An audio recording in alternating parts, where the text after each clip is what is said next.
శ్రీకాకుళం జిల్లా నరసన్నపేట మండల కేంద్రంలో బంగారం కొరియర్ గా పనిచేస్తున్న పార్వతీశం గుప్తాను హత్య చేసిన నిందితులను పోలీసులు పట్టుకున్నారు.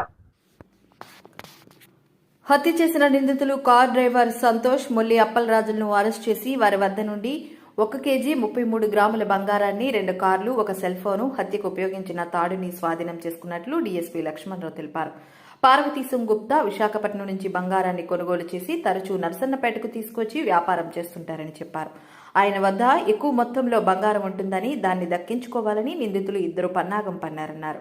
ఆగస్టు 26వ తేదీన 1.33 కిలోల బంగారంతో గుప్తా విశాఖపట్నం నుండి కారులో వస్తుండగా శ్రీకాకుళంలోని పెదపాడు వద్ద సంతోష్, అప్పలరాజులు గుప్తా మెడకు తాడు బిగించి ఊపిరాడకుండా చేసి హత్య చేశారని తెలిపారు.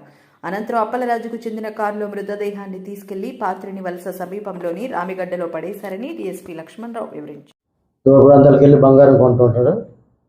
ఆ క్రమంలో ఈ సంతోష్ తర్వాత మళ్ళీ అప్పలరాజు ఇద్దరు కూడా ఈ కార్ డెకర్ షాప్ నడుపుతున్నటువంటి A1 ఇద్దరు కూడా స్నేహం వల్ల వాళ్ళిద్దరూ కూడా దుర్బుద్ధి పుట్టి ప్లాన్ వేసుకొని వీడిని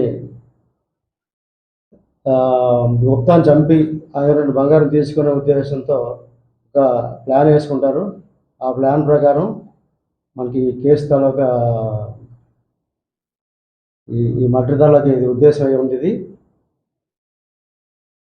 26/9/2000 నాడు మృతుడు ఇద్దరు కలిపి విశాఖపట్నం వెళ్ళి కేజీ 33 గ్రాముల బంగారం కొన్ని తిరుగు ప్రయాణంలో ముందు వేసుకున్న పథకం ప్రకారం ఆదిత్య కార్ వరకు లోనికి వెళ్ళి వీరిద్దరూ కలిసి మృతుడి మెడకు తాడు బిగించి చంపివేసినారు.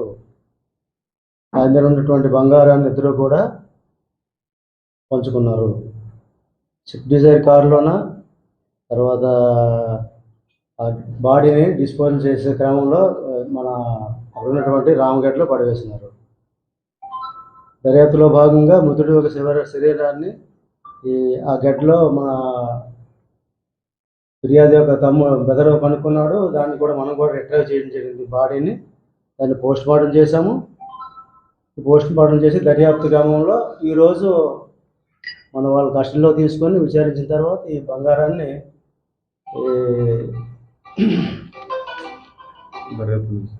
దర్యాప్తులో భాగంగా బంగారాన్ని తర్వాత 2 కార్లను కూడా సీజ్ చేసాం.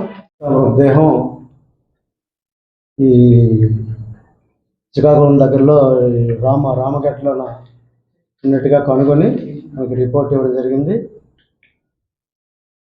వాళ్ళు ఉన్నటువంటి ఇన్ఫర్మేషన్ ప్రకారం ఎవరో చంపేసి పడేశారని చెప్పి రిపోర్టు. ఇది బంగారం వ్యాపారం కూడా చేస్తుంటాడు. విశాఖపట్నం బంగారం చేస్తున్నాడు. ఆ క్రమంలో ఎవరైనా ఆయన దగ్గర ఉన్నటువంటి బంగారం గురించి హత్య చేసినట్టుగా వాళ్ళు తెలియవచ్చిందని చెప్పేసి సుమారుగా కేజీ బంగారం కూడా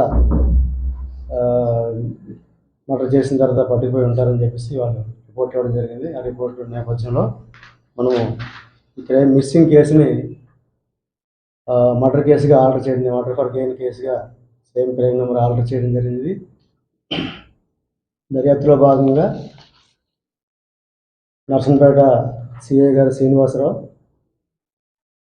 నర్సంపేట ఎస్ఐ ప్రసాద్,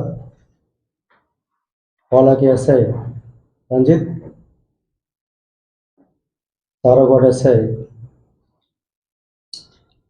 అనిల్, జలమూరి ఎస్ఐ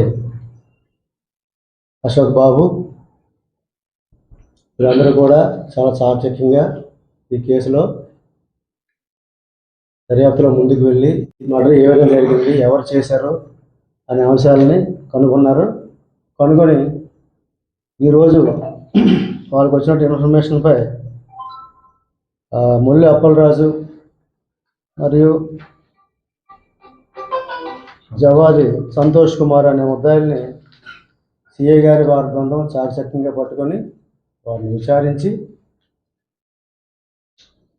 దర్యాప్తులో ఉన్న అంశాలను పరిగణలోకి తీసుకొని వాళ్ళని క్షుణ్ణంగా విచారించిన తర్వాత వారి దగ్గర నుంచి మన ఈ కేసులో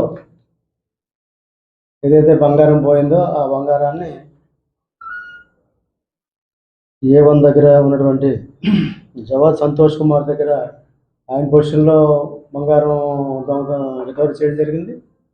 అదేవిధంగా ఈ A1 దగ్గర ముల్లి అప్పలరాజు గారి దగ్గర ఈయన కూడా బంగారం ఆర్ఎస్ జ్యువెలరీ షాప్ శ్రీకాకుళంలో డిస్పోజల్ చేయడం జరిగింది. దాన్ని కూడా రికవర్ చేయడం జరిగింది.